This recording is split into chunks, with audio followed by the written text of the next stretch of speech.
that. So for those who don't know me, I'm Naomi Goloff. I'm joining you from very sunny and warm for March, Montreal, Canada, where most of our snow has melted. I work at McGill in the Montreal Children's Hospital, and I'm now the division director of pediatric palliative medicine. We're a new division, yay. And I'm also one of the co-founders of NIPSI, along with Catherine and Amy. More and more people joining. This is so exciting. So we were very inspired by Peppercorn to talk about conundrums that come up in our educational world. So we thought it would be a fun new thing to try. Oh, if everyone can, yeah, someone needs to mute themselves. We thought we'd try out this new panel format talking about conundrums. We've kind of come up with our own, and if there's kind of things that really come up really often in your situation and you want to hear advice from our panelists and talk about it as a group, then I welcome you to put it in the chat. So I'll let our panelists introduce themselves. We're going to go in the order of my screen. So we're going to have Kathy first introduce herself, then Stacy, and then Deepak. Hi, I'm Kathy Perko. I am a pediatric nurse practitioner, and I clinically retired from my position at the Children's Hospital in Oregon 4 years ago. And then I directed the Pediatric Palliative Care Certificate Program at the University of Washington with Amy Trowbridge, and I retired from that last June. And then I'm currently covering a maternity leave at the local Children's Hospital here in Spokane, Washington. Thank you so much, Kathy. Now, Stacy. Kathy, did you talk about your extensive teaching experience? I did not. Yeah. Anyway. I also, okay, so I am an EPIC trainer, was part of the first group of EPIC trainers, and I am an LNAC trainer and have done lots of education locally, nationally, and internationally, some with the lovely Stacy Remke. So that's a little better. Yeah, that's better. Hi, everyone. I'm Stacy Remke. I'm a clinical social worker, and I was one of the founding members of the Children's Minnesota Pediatric Palliative Care Program back in the day. And after a number of years doing that, I have been teaching at the School of Social Work MSW program here in the University of Minnesota in the Twin Cities, where we are also having a nice early spring, I hope, but slush coming tomorrow. Anyway. And I currently teach not only MSW students, but also interprofessional education with our Academic Health Center, and was one of the initial investigators for the EPIC Pediatrics Project. And I've also taught that, I've drank that Kool-Aid. And also, I think I learned a lot about education and training through CAPC and the leadership centers there. And so those are just some of the threads that I bring to my teaching background here. Hello. Thanks so much. Hey, Deepak, now it's your turn. Perfect. My name is Deepak Mathas. I'm not in palliative care. I'm a neonatologist, but we have a lot of patients that we work with, and we work closely with our palliative care team. I have a master's in medical education and am the director of our simulation program. So we're focusing a lot on end-of-life conversations and DEI at the moment. And so I'm here to bring a slightly different perspective. Okay, so we are going to get started. I put it in the chat, but I welcome everybody who can. Again, please turn on your cameras. We're not sharing slides. And this really is going to be a conversation with our panelists as we attempt to tackle some of the more difficult conundrums in our field of pediatric palliative care, or I guess beyond pediatric palliative care, into neonatology, and talk about our educational woes. So I am going to start with the case of the perpetual preacher. So, dear NIPSI, I'm an experienced pediatric palliative care nurse, and I love teaching, but every time I try to guide trainees, I end up in a 30-minute TED Talk. I see their eyes glaze over, their pens stop moving, and I'm pretty sure one of them was checking their fantasy football team. How do I stop myself from turning bedside teaching into an unsolicited lecture marathon? So I open it up to our panelists. You jump in. Oh. Go ahead. Okay, I was gonna say, so first of all, like we do so well in palliative care, I'll normalize that experience for you. We've all been there where we think we're talking about something and then you find yourself sort of wandering around. The one thing I try to do, especially when I'm doing sort of informal teaching, is try to make it case-based in some way and really relevant to what's happening in that moment. And I think that there's often a way that we can do that. And in doing that, I think it helps keep people in that space. Also asking partway through, like saying, "Oh, Stacy, you took care of him the other day. What did you find?" And just like nothing magical. Just to say, I don't have any of the magical things, but just sort of a couple of those things. I try to stick with the case-based thing and then try to find the one person that is paying attention to me and trying to re-engage them and then see if that can help re-engage the group. So Kathy, you're saying there is no magical ingredient to make sure that we don't turn into this lecture marathon? Not that I'm aware of, but I'm waiting for somebody to bring that magic here. So maybe somebody knows something I don't know. I just clue into the part here about bedside teaching. And so that suggests, that there's people standing around a bed literally, and you're kind of talking about the case in front of you, right? And I just think of how often it's easy to start kind of wondering really what your teaching point is. And, at the bedside, there probably is some question or some issue that's up that prompts the quote lecture, right? And so to start it off by asking the learners, so tell me, what are your questions about this situation? And, that sort of taking a couple minutes to identify the learning curve of your group can go a long way in helping you direct your remarks to answering those questions more directly and therefore engaging their interests. Like I think I learned this from David Weissman back in the day about, figuring out why they want to learn, why they should learn this point that you're trying to get across. And to think about like, what are the 1 or 2 or maybe 3 key takeaways that you want them to identify. And then I would agree with you, Kathy, adding that sort of back and forth. So, that kind of discussion and question rather than a lecture. When you see the eyes glazing over, I would probably even call it out and say, "Oh, okay, I've talked too much. I see eyes glazing over. So let's reboot here. Let's circle back and tell me what your questions are now." That kind of thing. Thanks so much, Stacy.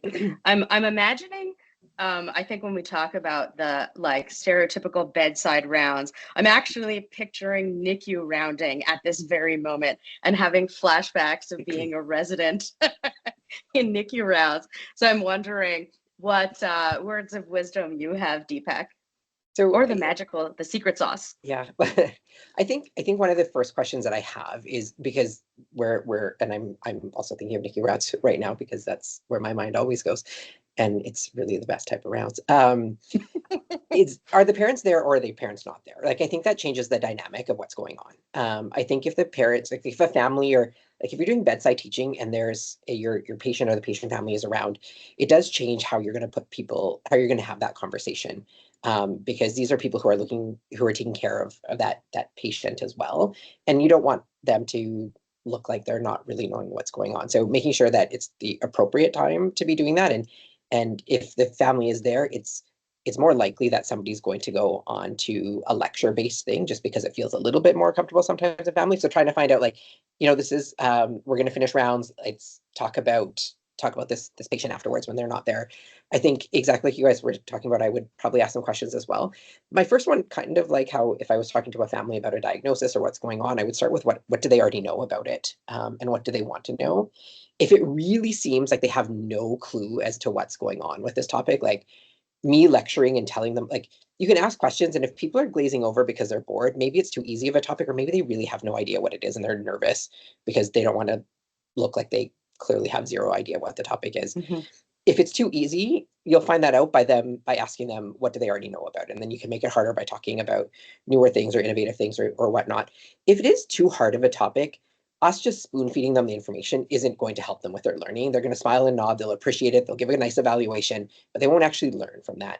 And so this might be one of those opportunities where we say, hey, this is a really great topic. Why don't we take a moment and read about it and touch base in the afternoon or touch base tomorrow, and we'll have a bigger discussion about this, because asking questions and having them answer is really going to be the only way that they're going to remember it, especially if it's a bedside like patient. They're thinking of like writing their notes and other stuff. So making sure it's the right time and place for it, and giving them an opportunity if they don't have an understanding of the topic yet to refresh themselves or prepare themselves for the conversation. Anybody else have anything to add? We can also, if there's people who are not panelists who want to add their words of wisdom, you can feel free to raise your hand or put something in the chat actually as well, if you want.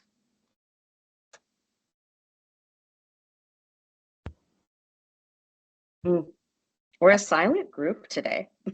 I would just add to what's already been said that, that the key thread here is, I think, knowing your audience and what their learning curve is, their questions are, and, it's very easy to make assumptions about that. Try not to, I think. Yeah, key takeaway, try not to make assumptions about your audience and know your audience. Yeah. So maybe that is the secret sauce. Try not to make assumptions. Okay, I have chosen another case. We are going to do the case of the conflicting curriculum. I put it in the chat. Dear Nipsey, oh, this is yet another nurse educator. So I'm a nurse educator trying to integrate palliative care principles into an undergraduate nursing curriculum. I believe it's essential knowledge for all nurses. I would actually say, like, let's substitute also, like, all of us could probably substitute, I'm a physician trying to integrate palliative care principles into the medical school curriculum. I am a social work educator trying to integrate these principles. So whatever your background is, substitute that in as well. I believe it's essential knowledge for all nurses, clinical people involved in taking care of sick people. But I face resistance from colleagues who prioritize acute care skills and see palliative care as optional. How do I advocate for palliative care education without creating conflict or overwhelming an already packed curriculum? I'm dealing with this right now with the pediatric residency program. I'm working with a wonderful pediatric resident who's going to be our future fellow. So clearly she thinks that palliative care is important, but the curriculum is already super packed. So I ask our wise panelists, what are your thoughts about this? Well, I'm really lucky because good palliative care is good social work, and good social work is good palliative care. So it's actually more about embedding content about serious illness care and the sort of medical direction of things. But I think the point's well taken about, how, do we need to add things, or can we lift up stuff that's already there and relate it to palliative care? And, talk about how these other things that we're learning about, pain and symptom management, for example, family decision making, or collaborative care, how those relate to palliative care. Those are just a couple thoughts. I'm just going to insert my experience, my relevant experience again, where oftentimes, like, we really do need to sometimes, like, highlight that, yes, this is palliative care. So sometimes they're learning it, they're doing it, but not necessarily naming it as palliative care. In interviewing pediatric residents, that came up over and over again, that, oh, maybe we are learning these things, but we're not necessarily calling it palliative care. Right. Deepak, I think you were going to say something. I was just going to say, you're talking about a curriculum development, and we often think of like putting things into blocks, and how are we going to be able to go through that? And we're going to learn about the cardiovascular system, the respiratory system, or NICU, or whatever it is. And I think this is one of those great opportunities where palliative care is its own thing, and so you can have some like intro pieces to it, but it's one that meld so well to being integrated as a longitudinal curriculum into other aspects, right? Like it would be so easy to have some type of because there's usually some type of flexibility. And yes, curriculums are quite busy. And like when I think of like what residents have to do, it is quite packed. They have to meet all the Royal College objectives. I think one, being able to be like, what are the objectives of training? Like this is something that people know, and especially if that's has some type of national guideline, you can use that for leverage. But having an introduction for it so that people have a foundation to build upon, and then having that go longitudinally through their curriculum. So they get a chance to be able to apply it to other scenarios, whether that be oncology or PICU or NICU or whatever field that might be, and having them be able to do some types of hands-on practice. So like if there's some type of initial piece where you can go over theory or foundations and then getting them to actually apply that. And we talk about serious illness conversations and whatnot. And so, do they get to do a workshop in that? Do they get to apply that in their curriculum? And then is there a way to track even outside of the curriculum that you've built when they're having clinical experiences to ensure that people are having those opportunities to be able to apply those? So my piece would be, could you break it up and integrate it in things that are already there? So you're not taking extra time, you're putting it into a topic that it very much aligns with, and giving people the opportunity to practice. And I would add, I think, so I've been doing this longer than some of you have been in practice, but I'm going to say that with Stacy because I know that she and I could say that the same thing. I think that when I first started thinking about palliative care, clinically practicing palliative care, which we didn't call it anything, we called it good nursing care, or we called it good social work care, or we called it good healthcare team practice. And I think there was this idea that palliative care is magic. Like I would say to somebody that I worked with, gosh, Stacy, you always know what to say. And people would say to me, well, and I would say to other people, well, you should have known me when I was a younger nurse and I didn't know what to say. And I learned along the way, and I learned because I made mistakes. And I think there's this idea still, although I think it's changing, that palliative care is this thing that some people are better at than other people. And that, and so we just think it's this thing that somebody's good at. And I think one of the things that I have learned over the past number of years, partially from working at the University of Washington in their palliative care certificate program, is that this won't be new to people, but palliative care skills are skills. Like for me as an oncology person, I had to learn to do an LP. I had to learn how to do a bone marrow aspiration and biopsy. I had to learn how to access a port. And I think there's this idea that palliative care, nobody knows how to integrate it because it feels like it's this fluffy thing. And it's not. Like we know that there are things like nurse statements, like, very concrete skills that we can teach people. And I think if we, as the palliative care experts, can remind people of that when someone says, gosh, Catherine, you always know what to say. And you say, thanks, it's because I've actually spent a lot of time learning about it and watched other people do it. And these are skills that I have learned that I can teach you. Because I think that's where we do a big disservice when we look at curriculum involvement, because people think it's this nice, fluffy thing. And it's not, it's skills. We wouldn't expect somebody to do a spinal tap with chemotherapy, never having at least seen one. Now, maybe in medicine, you just see one and then you do one. As nurse practitioners, we've got to see a few. But, you wouldn't expect somebody to do surgery without learning how to do it. So I think that part of it is on us to remind people that these are skills that are teachable and learnable. So. Yeah. I was just noticing the comment in the chat, and someone's actually working on a curriculum or a 2-hour presentation right now. It sounds like it's evolved into a case organized talk, which I think is a great idea, because I think of like palliative care as like a lens through which we see things, right? It's a way that we understand the patient experience, and therefore certain skills, like Kathy just mentioned, are necessary. And when you put the patient in the middle and you think about their experience in serious illness care, for example, and the burdens on the patient and family, just to kind of cope with everything, then, just to make it all work requires certain approaches and skills, which we've come to understand as palliative care. But I think, again, it goes back to like, what will help people adopt that lens? What will help them even understand the value of learning more about it? So maybe the 2-hour presentation is about getting them to understand why it's important to learn about this. It's not about them learning everything, but it's maybe looking at the motivation and the attitude that they might have for learning more. I see Amy's hand up. Cool Oh, sunglasses. Amy is so cool in her. Oh, Yeah. Amy is so cool. Thanks for noticing. Can you guys hear me okay? Yeah, we can. You can hear me. Okay, sorry, I'm in transit. But I was thinking about this question, Naomi, about like sort of competing for space in a busy curriculum.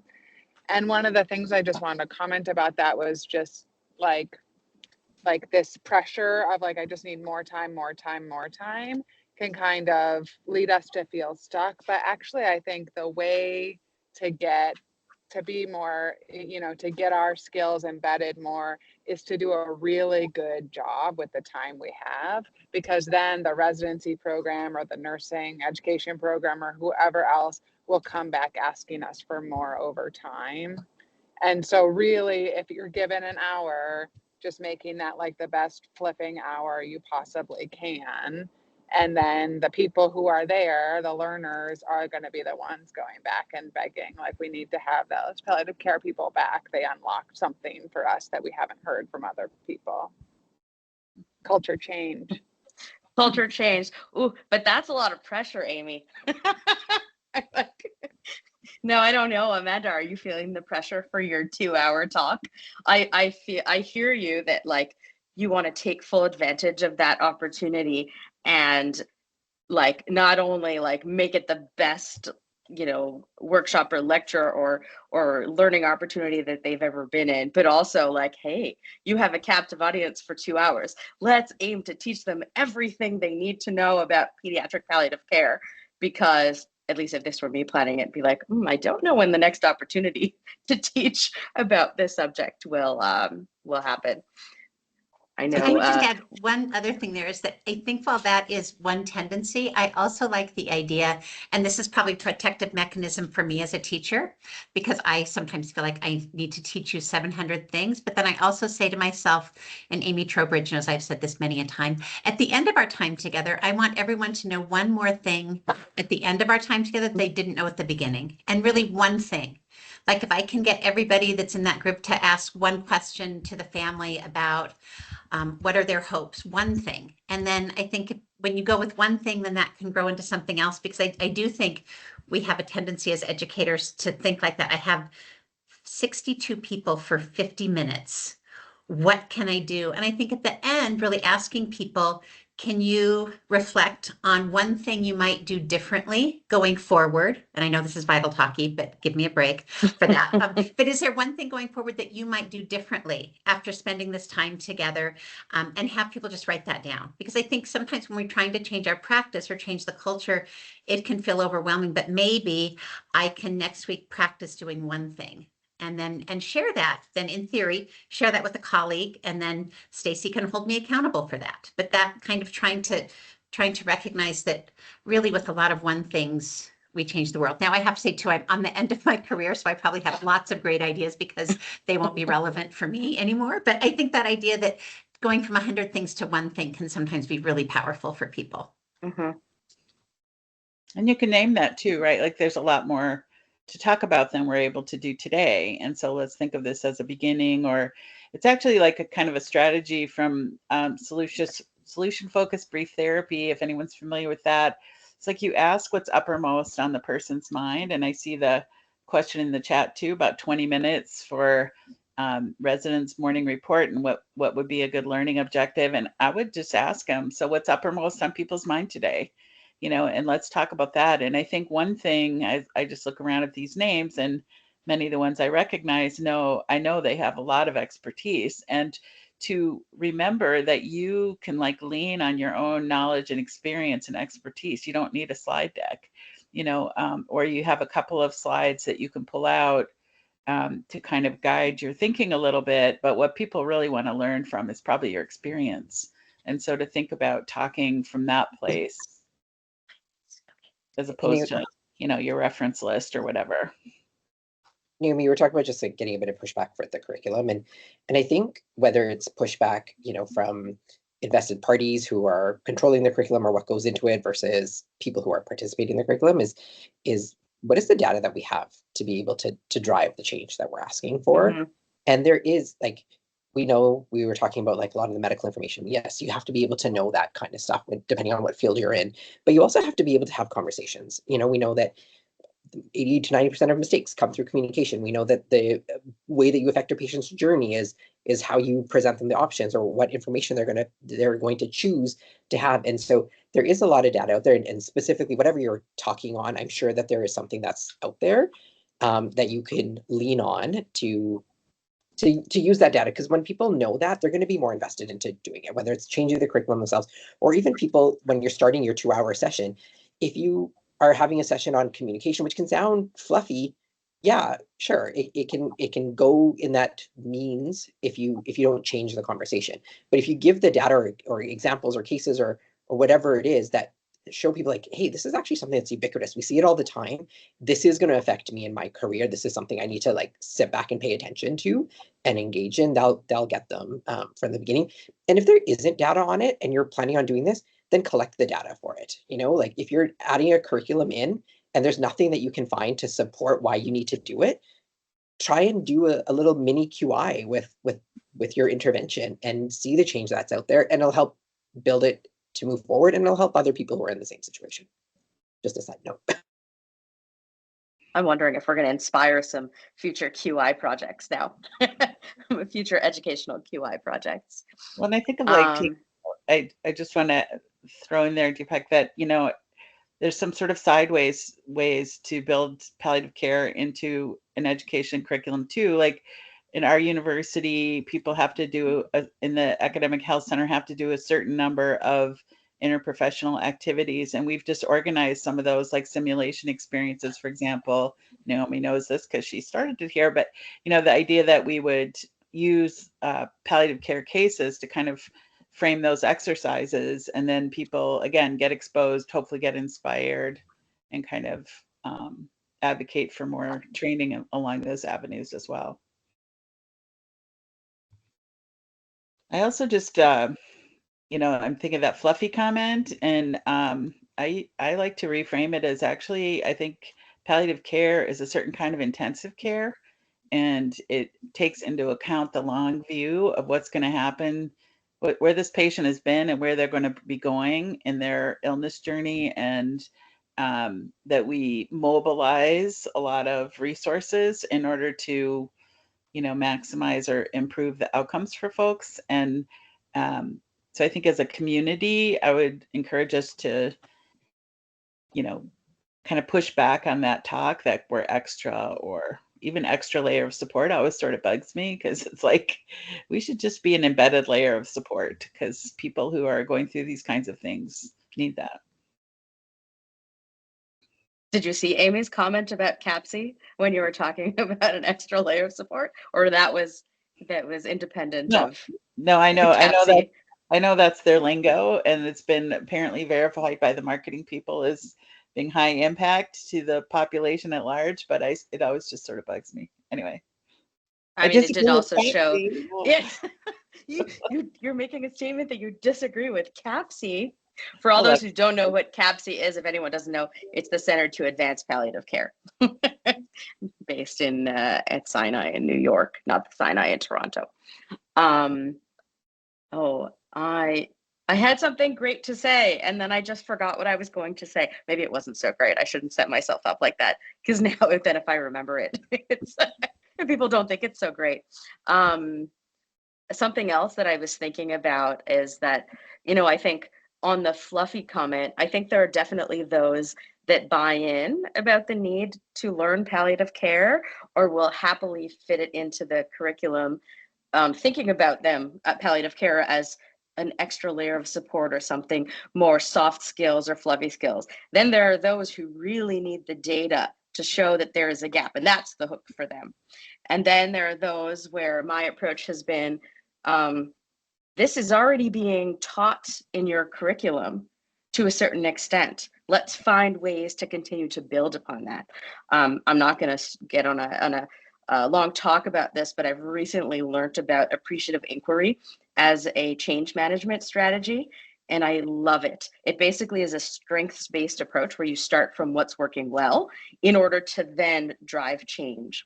But I'll put a plug in for people to learn more about appreciative inquiry, and for if you want to do some work on driving change in education, this is just a really wonderful way of opening up the conversation in a way that gives you information about what's working well, what's not working well, but where people are not defensive, at least in my humble experience thus far. I just say a side note for if it's trainees, one thing that's nice to do, or not nice, but easy to do. So if there's trainees like residents or fellows or whatnot, or people who have some type of assessment at the end, assessment drives learning. If people know they're going to be assessed on it, they will suddenly take it more seriously. So, you know, if you have something like an OSCE or some type of oral type piece, throwing a station in, or a way that they need to do it, because they all will talk. So even if you just do it 1 year, years down the line, they'll still be like, oh yeah, we need to practice this and take that opportunity.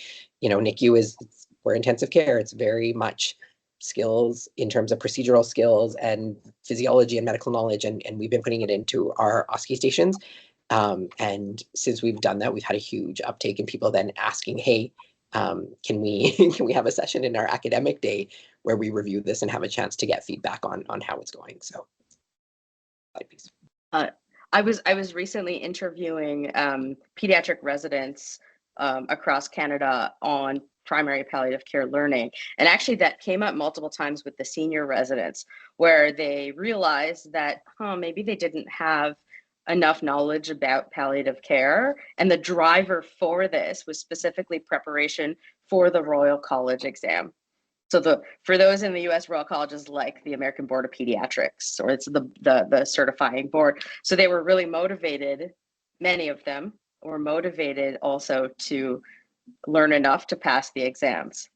Now, I would say, though, it gives me a little bit of a like, no, I want them to recognize the inherent value in learning these skills and everything, and just want to know more about palliative care. But I think the reality is that some learners will be driven by the eventual assessment. And the other thing I found is that as soon as learners know that they can get an EPA, like one of the pediatrics EPAs is having a goals of care conversation. The residents are all over doing a workshop. We teach them the serious illness conversation guide and that framework and practice it. They're all over. They're very into the workshop. Naomi, you want them to always have like internal motivation. You want them to always want to be their best and things like that. But the truth is, the bottom line is you actually want them to do a good job of having these conversations so that they're able to help their patients. And we know that if they just practice it, it will become habit, right? Like, so if they think that they're going to get assessed on and they're practicing it, even if they don't believe in it, like you're going to have some initial believers, like the early adapters, you'll have some late adapters, but you'll always have some people who just don't really believe in it as much. But even just by making them practice it as a student, when they go out into practice, it becomes a habit and they're much more likely to do it and support their families that way without even necessarily knowing they're doing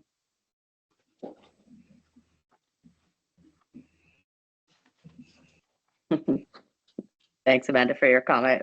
Like outstanding EPAs as they rotate through competency-based medical education, who the Royal College has named it competency by design, which is very funny when you're talking about CBD. Are you talking about competency by design or cannabidiol? Like, which one are you talking about?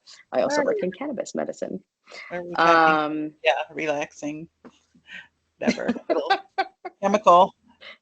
I just want to circle back to, I forget who made the comment about culture change too, but that this is part of it, right? Like if we think about the, like Deepak said, we want them to make things better for their patients.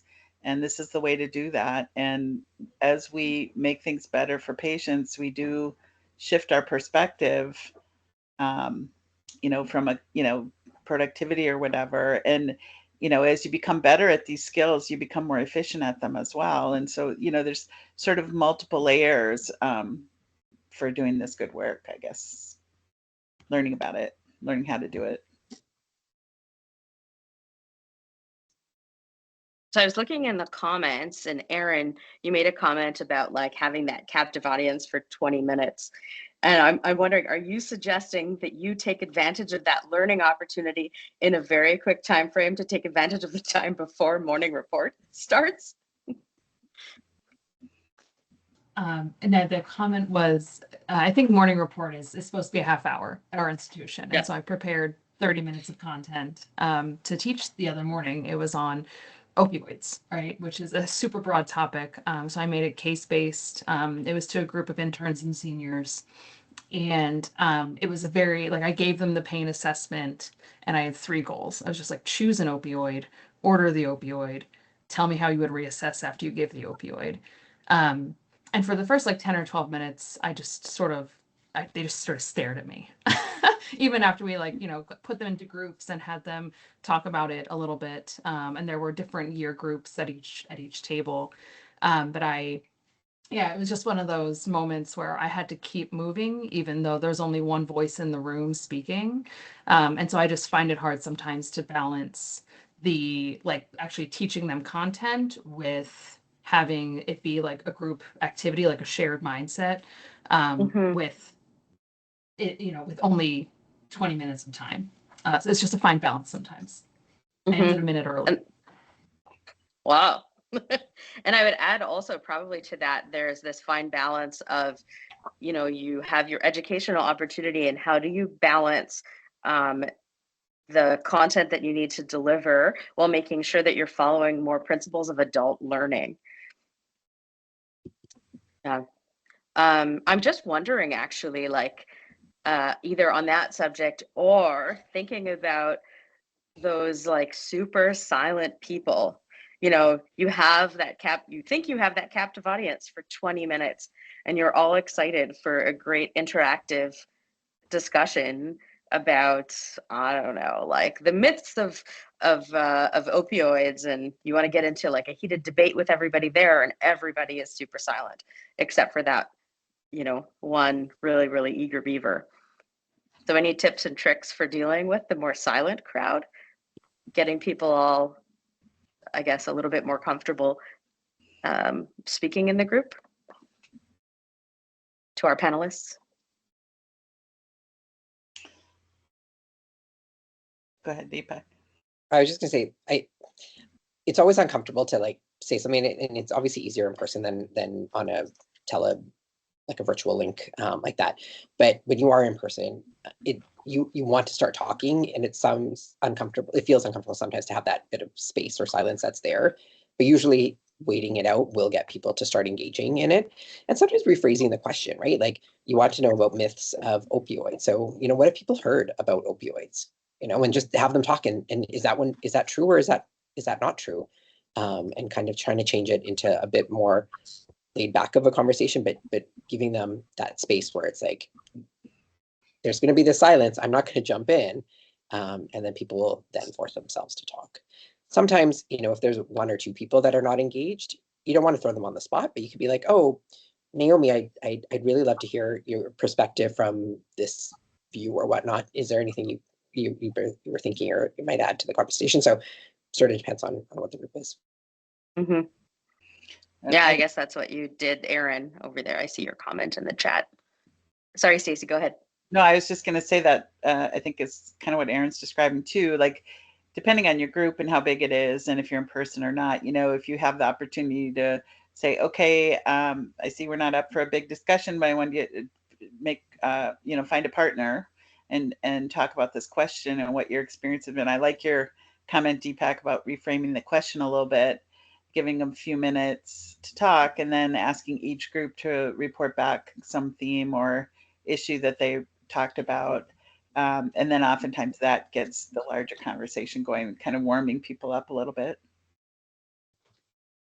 I would also, I think, Amanda, I like your idea of warning people. You might do cold calling, because I think with warning them at the beginning, it feels like then you can use it. I think if you don't do a warning, then it can feel a little bit harder. One of the other things I find sometimes is if people presume there's a right answer, so like if you're talking about opioids, that might be a right answer kind of thing. Like first we do this, then we do this. And so I sometimes find that like Deepak was saying, reframing the question, saying, so in my experience with opioids, sometimes one of the hardest things is people's attitudes about using them. Does anyone have an experience where, you've suggested that we try an opioid for, breathlessness or something?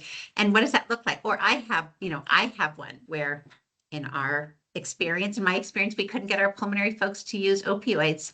And it was the social worker that worked with the pulmonologist that came and educated herself with our group.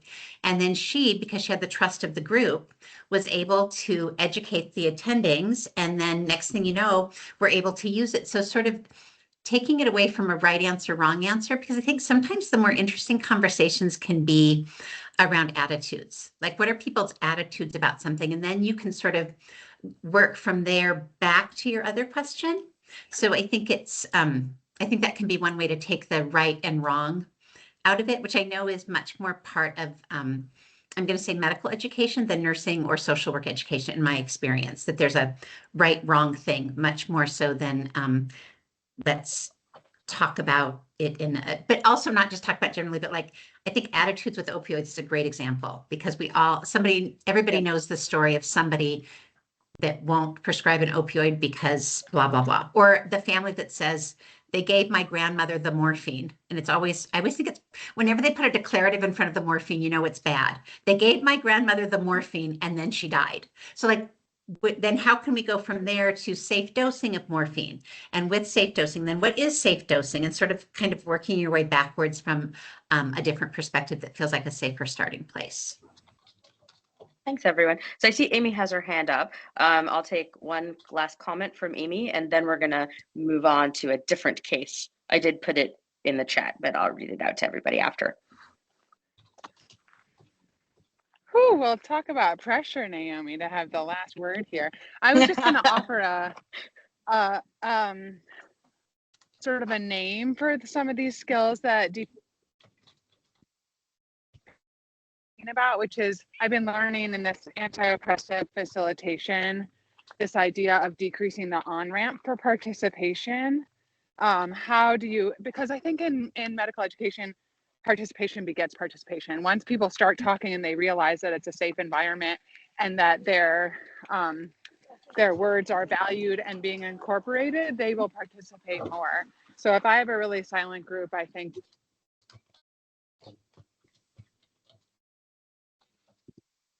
Oh no, I think you cut out. You really left us hanging, Amy. If I have a really silent group,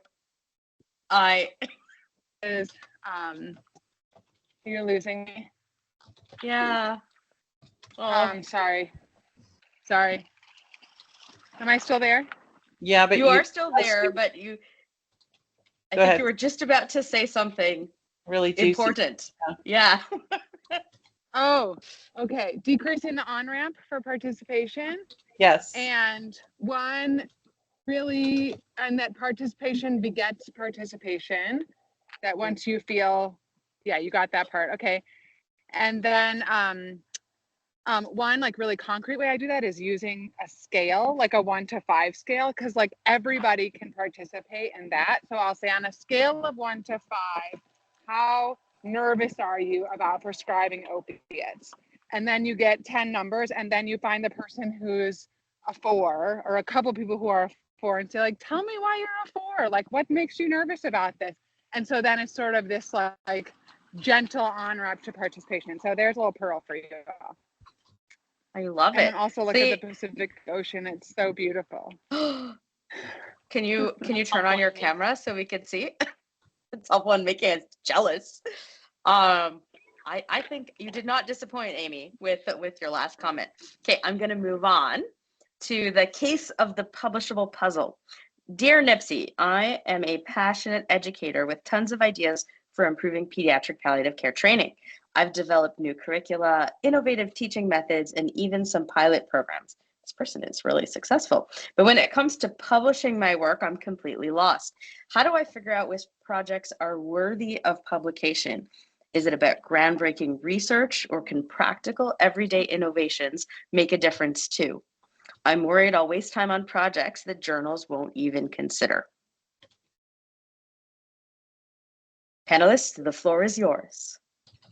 I could have written that question, so I do not feel qualified to answer the question. I feel like it does make you qualified to answer a question. How did you navigate that? So I will say, so in complete transparency, I didn't do quite all those things, but I did, because I was in palliative care such a long time ago, we did a lot of really innovative things, and it never occurred to me that I had the time to do any of this. So looking back, I think what would have helped me is a mentor. And in my institution, I was the expert in palliative care, which, let me just say, in the beginning in 2003, my expertise was, let's see, this big.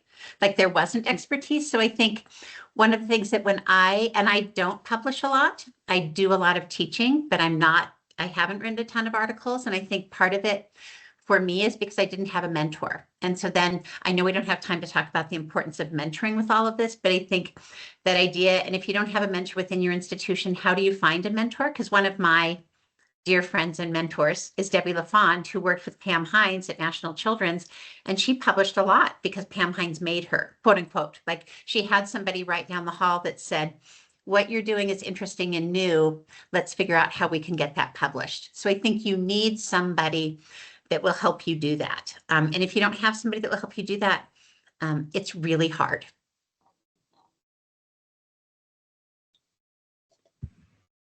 I would just add to that, our field is still new enough, and our evolution as a practice, but also as a community, is still evolving quite a lot. And yeah, as it's written in the chat here, looks like Carly Levy, if it's new, publish it. Let's have dialogue, let's have discussion. And publishing can be big, like in the big journals, or it can be small, like in an organizational newsletter or blog post. And I think the idea of like engaging people, to have a conversation. I remember when a group of physicians I worked with were developing a really aggressive and turned out to be effective. Naomi, you were probably there when this happened, but and I can't even remember the disease process. Like I was there as a fellow. I think maybe that, anyway, they were talking about some very skillful pain management protocol for a child who is going to have to be on a very painful regimen for quite a period of time, and it was successful. And that same question that you just mentioned, Kathy, like, well, has anybody written about that? Well, they were coming up with an innovation that this is like a not a very frequent kind of situation. But that's what we're all about, right? It's like, how do we respond to these rare occurrences that are high intensity? And, so let's get it out there. But I think part of it too is, when I think about, we're here to talk about teaching, and there are journals that maybe people don't think about when you think about palliative care, but, palliative care is actually leading the way in a lot of interprofessional collaborative practice kinds of domains. And there's journals that specialize in that. And so to think outside the box too, not just what does the palliative care community need to learn, but what does the palliative care community have to teach, and to think about feedback for that. And I love that idea of partnerships.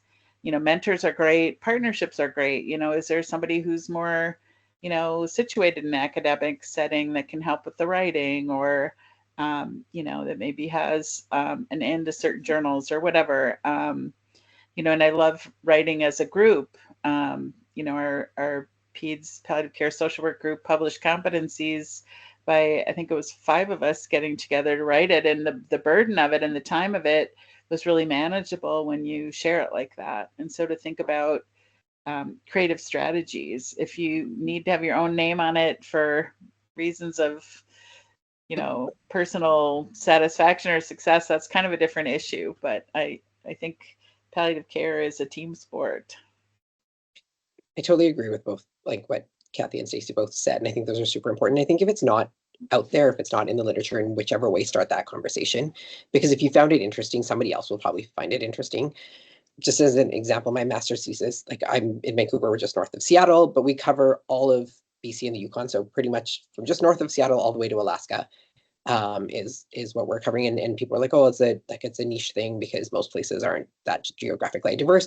And so my master's thesis was on using simulation as outreach. So being located in the bottom west corner, and to be able to run a simulation somewhere remotely and to watch it on a video link and debrief it. And people are like, oh, most people are just going to go places. And I got a lot of pushback at the beginning because, people were like, oh, is this really applicable to everybody? There were people that it did affect, and that got the conversation going. And then COVID happened 2 years later. And then suddenly everyone was interested in how you could do remote education for people. So if it's something that you're interested in and passionate about, do it. You will find people who it is useful for. And, maybe it's not something that's earth-shattering going to change it for everybody, but even changing it for a handful of people can make a difference. And starting that conversation, who knows where else snowball into or grow out of. So if you have the capacity to do it, go for it. I'm going to pick up on that. So number one, I love framing kind of dissemination of our work as starting the conversation and kind of keeping the conversation going. I very much, I think it's Lorelei Lingard who talks about that originally. And it really, I think it reframed dissemination in my mind, or kind of the pressure to publish or anything like that, when really you're starting a conversation, you're continuing an academic conversation, and moving the field forward that way. And then I want to make another comment. I think there's, going through the motions of officially publishing your work in a journal or on MedEd portal, but there are all different kinds of ways to disseminate people's great work, which may or may not need to be something official with a journal, but there are ways to disseminate great work, share curricula, or all of that. Presenting a whip at NIPSI, or building a website and sharing that in various ways, or all kinds of things. So the dissemination of our work doesn't always have to just be confined to those boxes of formal publications, formal peer-reviewed publications.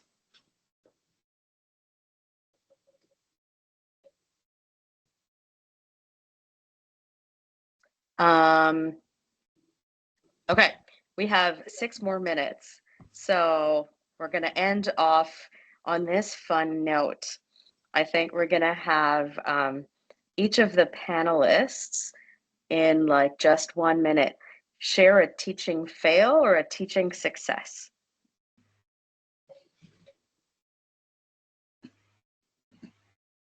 Okay, I have one. It's a fail because those are always easier to share than the successes. So it was back in the very early days of EPIC training, and I had the distinct horror of doing my final education piece in front of Joanne Wolf, who I think of as like a mentor and a wonderful human being, and I would never want to disappoint her, kind of thing. I don't know if that sounds familiar to anybody else presenting in front of those types of people. And I had to present, I don't remember what it was, but I just remember thinking it was the really boring part of an EPIC. It was something not very exciting with the EPIC curriculum. And I started my education with my small group. This is not my favorite. I said something like, this is not my favorite part to teach an EPIC. I actually think it's really hard and I don't really like it, anyway. And then I taught it, and apparently I did a nice job teaching it because Joanne said, I really liked your approach. And never diss your material. Never start your thing, even if you hate teaching about SIADH, if you hate teaching about whatever, never start by saying, this is hard, I don't like teaching it, this is my least favorite topic.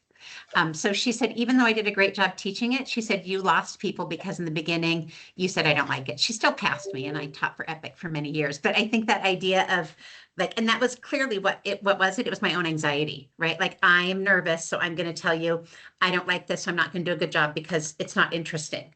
And so don't diss your material. Love what you're teaching, or find part of what you're teaching that you love. That's my dog agreeing with me.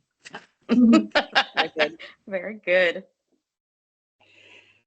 Well, I have one that's sort of the same story, and it was a big failure in the moment and somehow pulled a rabbit out of a hat. But it was also like a moment when I like drew on things that experiences I had that were not particularly at least in my mind, related to palliative care stuff. But back in the day, I did some training about large group process. And anyway, I was teaching it at about family-centered care to an international audience. And so there was a lot of people from very different social and cultural contexts in the room. And, you know, kind of to your point, Kathy, the lecture I was giving was pretty lame. And I think it was trying to like walk some middle path that I thought would be acceptable to everyone and avoid controversy. And of course, that did not work. And at some point, everyone literally started kind of yelling in the room. Like people were like getting very upset about the material and, you know, but you're not talking about this. And here's another thing. And, you know, this kind of like, whoa. And somehow rushed into my brain this idea that I'd learned in this large group process thing will like break everybody, you know, talk around your table. So everyone was sitting in those nice, you know, 10 chair rounds. And I said, talk amongst yourselves about this topic for, you know, whatever, 10 minutes. And I just sort of watched to see, first of all, what the heck would happen because I had no idea and I did not feel in control of the situation. And then I just sort of watched for when the tensions in the room, you know, there's this sort of relaxing of the tension in the room. And then kind of pulled the group together again and acknowledged, you know, just kind of the very high and intense emotions related to the topic and how important that was. And then we wound up talking about, or, you know, asked each table to share what they talked about in the group. And you know, overtly, what you can see from that exercise is that there are moments when you're not at all in control of the learning environment and the teaching plan, and you have to improvise. And that it's always worthwhile to remember that you bring a lot into the situation that you might not even be very aware of. But anyway, long story short, that actually worked out really well. And as I debriefed it with my colleagues later, it turned out that you know, it also required I gave up half my slides, you know, and that sort of precious content I planned in order to make the room work in the moment. But also, it turned out in this sort of magical way that small group discussions work. It actually gave each of the participants in the learning activity some important takeaways that they owned. And it was kind of, you know, from their own experience and their own need to appreciate the material in the way that they needed to. And I just have always taken that as such an important lesson in adult learning, you know, and to kind of create space for people to make the content their own in whatever ways that works. And like, phew, I was glad that was over. Anyway. Thank you for sharing. Just before you share, Deepak, I just want to make sure that everybody sees the link in the chat. We really appreciate anybody filling out our evaluations. We want to make NIPSI better, the sessions better, to change what we need to change and keep what we should continue doing. I hope this is the right the right link. I'll just be really quick because of the time. It was the best topic ever. It wasn't a lame topic because it was transitional physiology going from a fetus to a newborn. So who could not love that? And I think really knowing your audience, because I knew it's at 2 o'clock, so they're calling me immediately. Hey, I'll call you back. Knowing your audience, I knew I was teaching the second-year medical students, and I had this topic of transitional physiology, and I was like, I'm going to revamp it. I'm going to make it really fun. It's going to be interactive. I'm going to do cases. I'll have X-rays, and what I didn't know was it was day one back from summer vacation. And they came back from summer mode. They were super excited to see each other. And then now I'm slamming them with all of these cases and X-rays and like, what do you think is going on? And what is our differential? What should we do next? And it was not the right time. And I now like, it was atrocious. I switched it to, hey, we're back. Let's just do a review on physiology. And 2 days later, let's come back. And I kept it. I kept all of those slides. I kept the way that presentation was. But I just did it 2 days later when I gave them a little bit of preparation so that they were prepared for the session. And it's been great. And in fact, other weeks have now followed a similar type of curriculum. But so even like with good intentions, we can epically fail. But how do we take that feedback and make it better? And knowing that audience. So cool. And then turn our fail into our success. What a perfect way to finish off this great panel. So thank you so much to our three panelists, and thank you very much for all of you in the audience. Teams is does this weird thing where I can't see everybody who has their cameras on, but thank you everyone for joining us. Please don't forget to fill out the form, and we'll see you at our next NIPSI session in June. Thank you. Thanks, Naomi. Thanks. Thank you. Thanks, Good to guys. see everyone. Bye.